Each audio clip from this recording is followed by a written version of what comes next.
Hare Krishna, Namaste. The question is, what is the necessity that one has to go to the temple to worship? Is it not so that God is present everywhere? Let's see the answer. In Vishnu Sahasranamam, the first sloka, Vishwam Vishnurvasatkaro Bhuta Bhavya Bhavat Prabhu Bhuta Grit Bhuta Bhrit Bhavo Bhutatma Bhuta Bhavanaha. The first name mentioned in Vishnu Sahasranamam is Vishwam.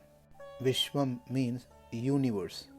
As we may be familiar with Bhagavad Gita 11th chapter, which is entitled as Vishwarupa Dharshana Yoga, where the Lord showed his universal form to Arjuna. What does it mean by universe? It means that he is the cause of the universe and one is full in all respects.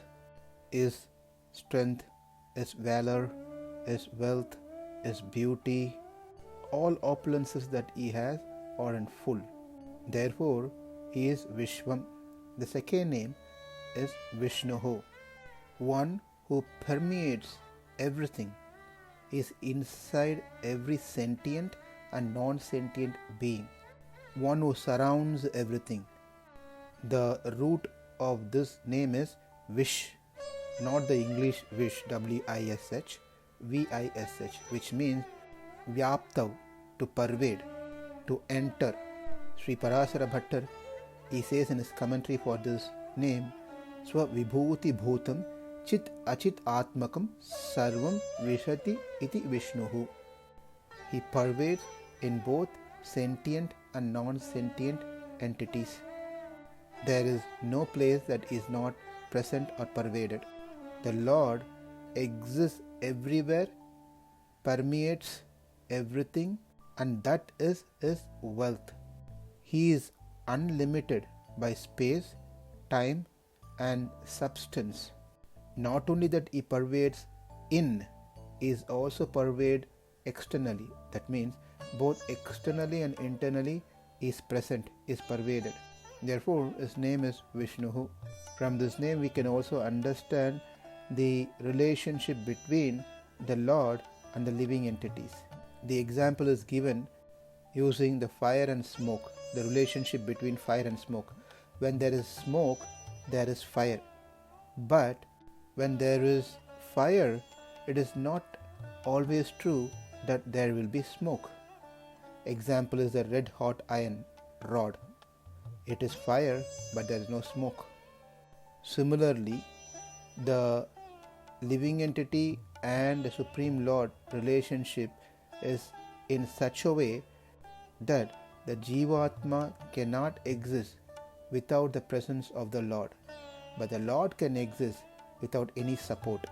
So the first name, Vishwam, indicates that he is everything, emphasizing his fullness and perfection, whereas the second name, Vishnuhu, indicates that he permeates everything.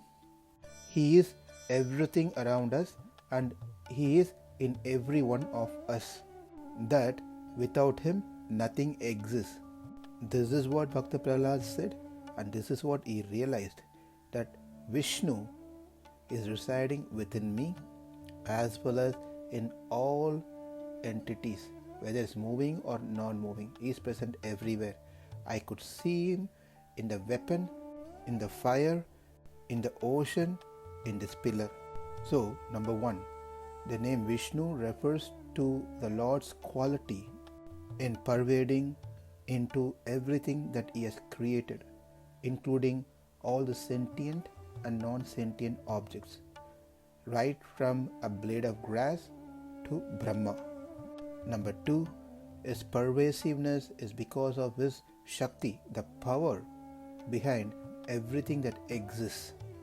Without his power of pervasiveness, nothing will exist. Number three, his pervasiveness also indicates that there is an inseparable relationship between him and everything else around him, outside of him, in the sense that nothing exists without him. Number 4 is pervasiveness of everything is the form of showering His mercy upon everything. And number 5, it is because of His pervasiveness of everything in this universe that things are in their respective positions without colliding with each other. And lastly, he is also called as Vishnu because he bestows the wishes of his devotees profusely like a fountain. Krishna in the 10th chapter of Bhagavad Gita, the 39th sloka, he says, Nadadasti vinayatsyan maya bhutam characharam. There is no being, moving or non-moving, that can exist without me. Same is confirmed in Narayana Upanishad, Antar Bhagischat Sarvam Vyapya Narayana Stitaha. Narayana pervades the whole universe externally and internally. So the question is God limited to the temples? Answer is no. He is Vishnu, he pervades everywhere. But his presence in everywhere and everything is realized and seen by only jnanis. The presence of the Lord is seen in the Agni while performing the Yaga and Yajna by the great Vedic scholars. Whereas the Lord is present in our heart, but only the yogis can realize it. If we are like Bhakta Prahlad, then we can see the Lord in each and every moving and non-moving entities. Even such a great Bhakta Prahlad was very particular to perform his archanas to the deity form of the Lord. As we can see, only certain aspects of the Lord can be realized by certain people, whereas the deity form of the Lord, which is present in the temple, is easily accessible by any grade of people: Karma Yogi, Jnana Yogi, Ashtanga Yogi, Bhakti Yogis. Everyone can feel His presence, His divine presence in the deity form. The Lord is definitely present everywhere, but it is mercy that He is also present in this deity form in the temple, so that even people like us can easily approach Him and have His darshan and get His blessings. We also know that God has taken many avatars to save this world. The same Lord has taken another avatar called Archa avatar. Archa means the icon, the deity. He is incarnated as a deity in the temple to bless us. So the deity form is not considered as a symbol of God or a representation of God. Rather, it is God Himself. That omnipresent Lord dwells with His full potency within the Vigraha, the deity. So, the temple worship is a simple and effective method for a common man to approach God, interact with Him, and get His full blessings.